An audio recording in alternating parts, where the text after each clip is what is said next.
최진호 교수입니다. 최진호 교수의 세상 사는 얘기를 풀어가겠습니다. 오늘은 최대집 회장은 국민 건강과 생명이 거래의 대상입니까? 이런 주제로 말씀드리고자 합니다. 지난 5월 14일 중앙일보 기사 중에 오늘의 유머라는 색다른 것이 나타났습니다. 난 놀랐습니다. 오늘의 유머 무엇인가 찾아보니까 김영명 기자, 수석 기자가 최대집 대한의사협회 회장하고 전화 면담한 내용이 기사화되어 있습니다. 그걸 보면서 여러 가지를 생각하게 되었습니다. 그래서 그 기사 중에 왜 유머냐? 유머라는 것은 사람 웃기고 하는 그런 거 아닙니까? 유머라는 게 왜 중앙일보에서 요런의 유머냐? 유머를 찾아보니 상당히 재미있는 것들이 많아요. 그러니까 재미있는 것들이 유머라 하는구나 생각이 들고, 그 최대집 회장은 지금 현재 문재인 정부하고 최대집 대한의사협회 회장하고 원격 진료를 두고 서로 다투고 있는 중입니다. 정부에서는 실시해야겠다 하고 대한의사협회에서는 실시하면 안 된다 하는 이런 팽팽한 대립 속에 있습니다. 그러니까 원격 의료 진료를 두고 의사의 비수를 꽂는 원격 의료 진료. 대학 교수가, 그것도 대한의사협회 회장하는 사람이 이런 정말 뒷골목에서 쓸 수 있는 이런 단어를 씁니다. 의사의 비수를 꽂다니요. 무슨 말을 써서 됩니까? 아무리 정부가 밉다 해도 그런 말을 써서는 안 됩니다. 그리고 이걸 추진하게 되면 코로나 협조를 중단하겠다. 코로나는 이게 우리나라 지역병이에요. 세계적인 병입니다. 그렇죠? 근데 세계가 전부 정전긍긍하는데 그럼 우리나라만 속 빠져가지고 이제 전부 탈탈 털고 집에 가서 있겠다? 이게 말이 됩니까? 말 같자는 말 좀 안 하면 좋겠어요. 김영명 기자, 수석 기자와 최대집 회장이 만나서 인터뷰를 하겠는데 그게 잘 안 돼가지고 전화 인터뷰를 했다고 합니다. 그 결과를 딱 Q와 질문과 대답 하나 뽑았습니다. 굉장히 긴데 이게 중심이 됩니다. 그러니까 김영 기자가 어떻게 대응할 거냐 이렇게 물으니까 최대집 회장은 정부 이렇게 나오면 강력한 저항으로 행동으로 보일 거다. 정부 강행하면 코로나 관련 일체 협력을 중단할 거다. 코로나 중단한답니다. 이게 어떻게 되겠어요? 근데 중단한다고 의사들이 그냥 따라올까요? 이 노조들입니까? 대한의사협회는 학술단체입니다. 어떤 걸 할 것이 하는 거는 결정은 모르지만 이걸 오라니 가라 이건 안 되죠. 특별한 어떤 문제가 있어가지고 의사들의 반하는 것들은 또 모르겠습니다만은, 그 다음 열심히 코로나 환자 진료하는 의사 등 뒤에 비수를 찌르는 것이다. 게다가 보건복지위원회를 열어서 공공의료법 개정안을 통과시키려고 작업하고 있다. 이거하고 전혀 관계없습니다. 이거는 대학병원을 의과대학을 설립하겠다는데 그거하고 이거 무슨 관계 있습니까? 이런 정부 어디 있느냐? 아예 실색한다. 청와대 앞에서 단지라도 해야 되겠다. 손가락 자르겠다. 이제 이런 말을 하니까 마지막에 가서 이제 중앙일보 김용민 기자가 코로나 협력을 협상의 대상으로 삼으려는 발상 자체가 기가 막히는군요. 이렇게 딱 한마디 쳤습니다. 그렇죠? 들어보는 게 이건 말이 안 되니까. 그러니까 유머에 넣은 것 같습니다. 코로나 협력을 협상의 대상으로 삼으는 거죠. 이게 발상 자체가 기가 막히죠, 실제. 이건 안 되거든요. 이게 될 수 없는 겁니다. 그게 어떻게 협상의 대상이 됩니까? 그 다음에 국민건강 생명이 거래의 대상입니까? 국민건강하고 생명이 대통령하고 여기에 있는 그 최대집 회장하고 거래하는 겁니까? 우리 생명을? 말이 안 되는 거죠. 국민 건강과 생명은 각자가 다 있는데 이걸 가지고 거래 대상으로 한다. 아주 김정민 기자가 아주 정확하게 본 것 같습니다. 어떻게 이게 발상 자체가 기가 막히는군요. 거래 대상이 됩니까? 나도 요 제목이 너무 좋아서 오늘 주제가 요거 아닙니까? 그렇죠?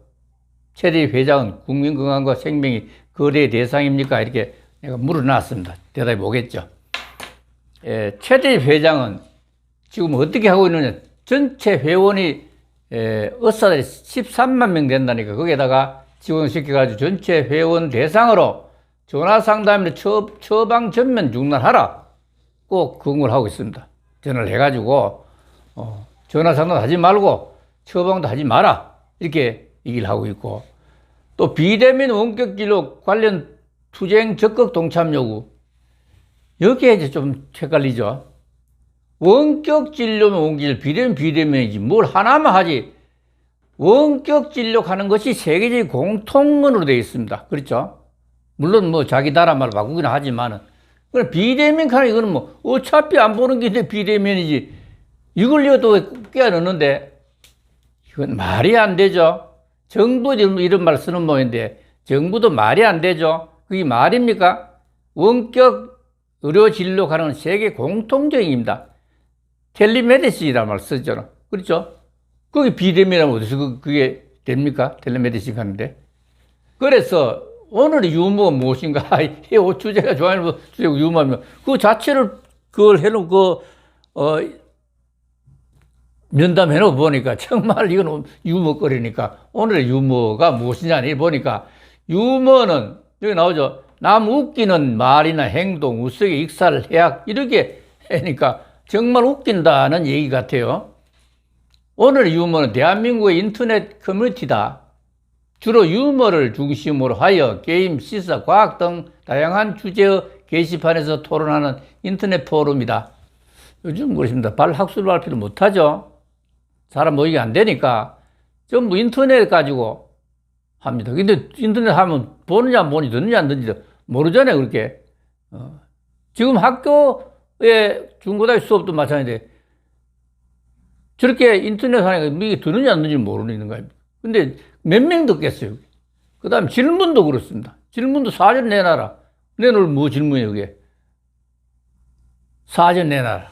그렇게 하고 있습니다. 뭐 할 수 없이 하겠지만은 인터넷 포럼이라고 하지만은 사실 아무 효과가 없는 겁니다. 오히려 유머한 웃기는 얘기가 밖에 안 된다는 생각이 듭니다. 이게 대표적인 친노, 친문, 좌파 성향 커뮤니티로 평가한다. 그게 어떻든 간에 젊은 사람 하면 좋긴 좋죠. 뭐 얘기를 하면 좋으니까. 그 다음에 문학과학 통수 포럼 조사 결과. 이 오늘 발표의 주제가 바로 문학과학 통수 포럼입니다.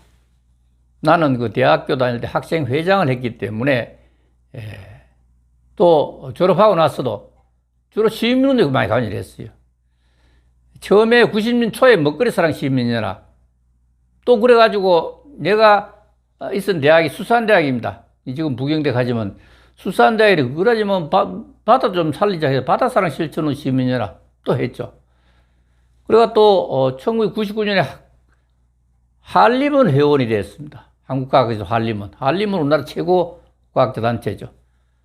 그래 되니까 또 이걸 과학사람 모임 하자 해가지고 그때 과사마 모임을 했어요. 과학사람 모임은 당시는 아파트에 이 쓰레기를 떼는데 온도를 일본가 1200도 이상 높여야 이 다육식이 다 타버린데 보통 300~400도 태우면 빨리 잘 타니까 그렇다면 열이 300~400도 같으면 열이 거진 다육식은 그대로 새기기 때문에 그것 때문에 굉장히 아파트 주민하고 그 업주들하고 싸움에 우리가 말리 들어가고 해서 굉장히 싸우고 조사하고 뭐 이렇게 한 기억이 납니다. 그래서 그게 여러 가지 사장을 일으키고 했던 기억이 나는데 자, 그래서 했던 게인데, 여기는 대표가 서울대학의 우한영 교수하고, 그 다음에 그 문학, 과학은 내가 대표 있습니다. 공동 대표죠. 그래서 이 단체는 큽니다. 실제는 문화가 통수포럼 단체는 과총하는 건 500만 과학자 단체죠. 그 다음에 약 600개의 학술 단체가 또 포함되어 있기 때문에 대단히 큰 단체죠. 500만 명. 그 다음에 한국학기술 한림원 이것도 크죠. 500명 정원이니까 대단하고. 그 다음에 또 한국문예편 한 1만 5천 명쯤 되는데 그 과학 때문에 적지만은 굉장히 큰 단체는 15,000명 되면. 그 다음에 예술단 총연합회 같은 것도 예총이 있죠. 거기에 또 관여를 해주고 하기 때문에 각각 문학, 예총, 과학, 과총, 한림원 이래가 만들어진 게 때문에 상당히 보름도 크고 그렇습니다. 그래서 의료계 눈치 본 한국 21 시범 사업만 실시했다. 이거는 우리가 조사를 해보니까 실제 김대중 정부도 시작을 했고 정확하게는 2013년부터 했습니다. 그 다음에 코로나 원격 의료 진료 실시가 또 한번 했죠. 왜냐하면 우리가 코로나 한창일 때 밖에 나가지 못하게 했으니까 2월 24일부터 4월 10일까지 약 한 40여일 동안에 했습니다. 이때 한 10만 명권이 원격 진료 했는데 너무나 잘 되고 아무런 이상이 없고 오진도 하나도 없었어요. 그래서 정부의 힘을 얻어가지고 이걸 해야 되겠다 이러고 밀어붙이려 하니까 최대집이라는 사람이 또 나타나가지고 그걸 딱 앞에 맡겼습니다. 참 사람 힘드네요. 2014년 12월 29일자에 보건복지부 의료법으로서 원격 의료 진료 텔레메디신 했죠. 텔레메디신 텔레폰하고 전화 통해서 하면서 텔레메디신이 허용됐습니다. 이게 원격 진료입니다. 이거 대미일이 어디 있어요, 이게? 이건 세계적 텔레메디신 세계적 공통적인 언어인데 말입니다. 그다음 원격 의료 시범 사업이 2014년 6월부터 12월까지 6개월 동안에 광역시 3개, 중소도시 3개, 농어촌, 벽촌이 3개 해서 9개 지역을 대상으로 해서 무난히 끝냈습니다. 이건 아주 좋다는 결론이 나와가지고 그러면 여기 2014년 12월 말 같으면 그 다음 2015년 되겠죠. 그래서 이제 2015년부터 실시하기로 원격 의료 진료 하기로 의협 대한의사협회와 정부 합의를 했습니다. 그럼 나가면 돼요. 이때 누가 나타났냐? 지금 의사협회 회장인 최대집 씨가 나타나가지고 원격 이러지 어쩌다 꺼져보내도 이건 착착 말로 하는 게 행동으로 딱 맞고 쓰고 있습니다.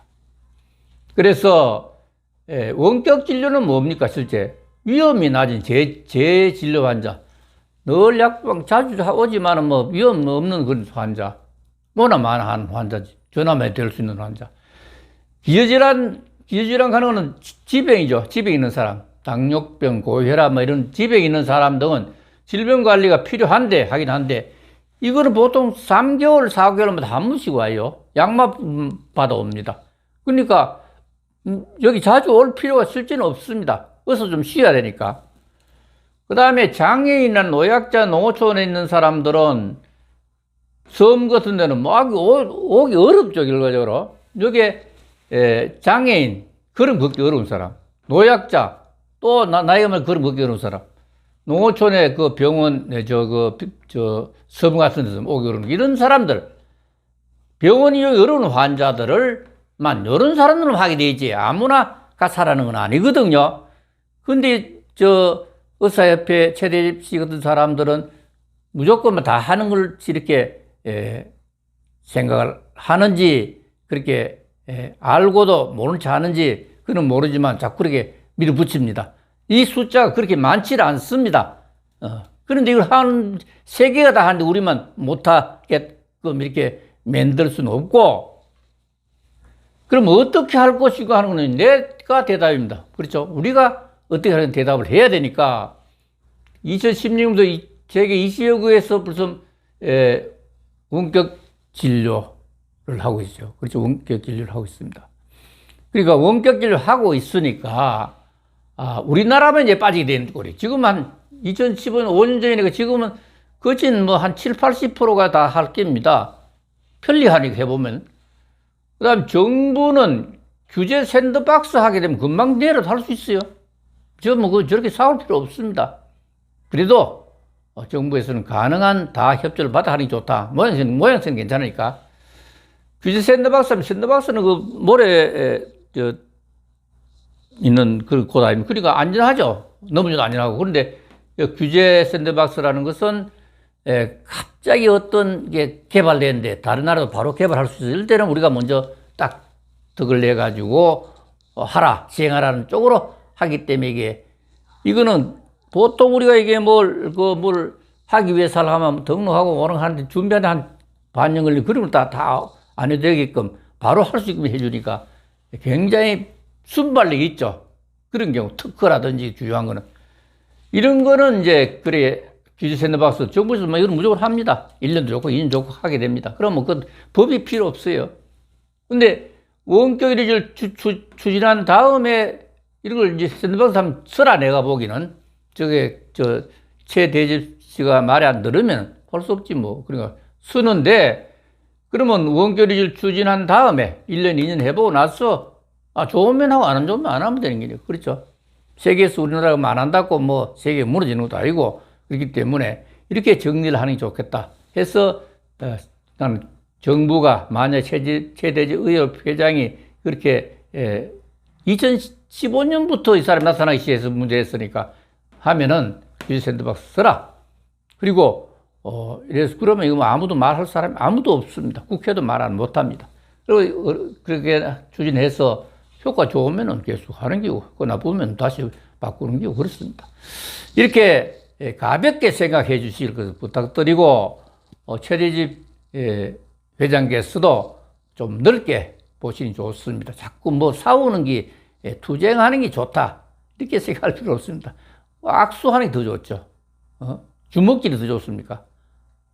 아까 말을 거칠게 쓰는 거예요. 주먹질 그런 게 좋다고 생각하시면 이제 하십시오. 자, 여기서 마치겠습니다.